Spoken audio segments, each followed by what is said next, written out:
ఏరా ఎందుకు రాయను కొడతా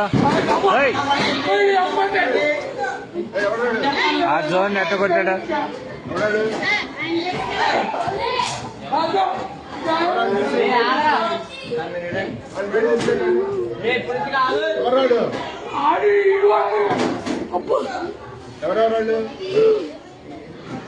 ఏరా దేనికిరా విధానం ఏంటి అసలు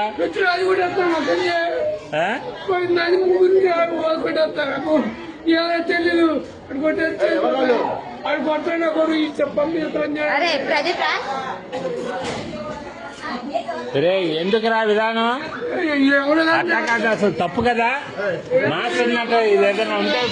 టీచర్తో చెప్పాలి కానీ పుట్టుకోవడం ఎందుకురా అసలు తప్పు కదరా అది అట్లా ఏదన్నా ఉంటే నువ్వు కొట్టకూడదమ్మా మీ అమ్మ కాదురా ఎవరినన్నా అంటే మాస్టర్ దగ్గర చెప్పు నువ్వు ఆయన యాక్షన్ తీసుకుంటాడుగా మీ అమ్మ వీడియోలు అయ్యింది అన్నీ చేస్తా నేను నీటి చేస్తా ఏం చేస్తారా మీరు